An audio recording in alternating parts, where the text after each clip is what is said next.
Bismillah ar-Rahman ar-Rahim. Salam. Aujourd'hui, je vais apporter des précisions sur les lettres muqatta'a concernant leur lecture et surtout notamment au niveau de l'enchaînement avec le verset qui suit. Alors, dans le verset de la sourate 68, on a la lettre Noun. Si on enchaîne le Noun avec le Waw, normalement, en fait, comme le Noun s'écrit Noun, un soukoun, on a un Noun sakina suivi d'un Waw avec une fatha. Donc là, on devra avoir un idgham birunna si on fait l'enchaînement. Sauf que dans la lecture Hafs, on n'a pas le droit de le faire. On ne peut pas dire nou, non. On doit dire noun,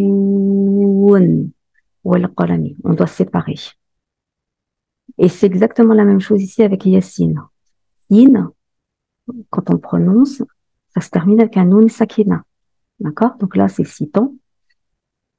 Et là, le nun sakina avec le wa, normalement, devrait faire un idgham birunna. Eh bien, on ne le fera pas. Dans la lecture avec Hafs, on sépare, on s'arrête et ensuite on enchaîne. Ensuite, d'autres particularités concernant ce verset-là. Alors, ici, il est possible d'enchaîner. Soit on s'arrête, c'est-à-dire on dit alif lam mim. On s'arrête sur un mim sakina et ensuite on dit Allahu la. Soit on décide d'enchaîner. Dans ces cas-là, si on enchaîne, on voit qu'ici on a un mim sakina. On a un soukoun qui est suivi d'un autre soukoun. D'accord? Parce que le lem ici, il y a un lem avec un soukoun.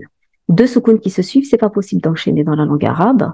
Il y en a un des deux soukouns en fait qui doit être supprimé. Donc généralement, ce qu'on fait, c'est qu'on remplace par un i. Sauf que les Arabes, ils n'aiment pas quand il y a deux i qui se suivent. Donc du coup, dans cet exemple-là, en fait, on va avoir un a. Donc on va dire mima. Alif lam mim Allahu. Et on enchaîne le ma avec le lem. Mallahu. Maintenant, la question que se sont posées les savants, c'est est-ce que ici on fait toujours un citant, c'est-à-dire que c'est une lettre muqatta'a, ou alors parce que justement on le lit avec le mot d'après, il redevient un met tabi'i et on le fait en deux temps. Et ben en fait, les deux sont possibles du coup. Donc vous avez trois façons de pouvoir lire ces deux versets. Soit vous décidez de vous arrêter. Donc là, vous faites Alif, Lam, Mim, vous vous arrêtez, et ensuite vous dites Allahu. Soit vous décidez de faire la liaison, et là, au choix, soit vous faites 6 temps, ou vous faites 2 temps, sur la prolongation du i. Voilà, c'était ça les petites précisions.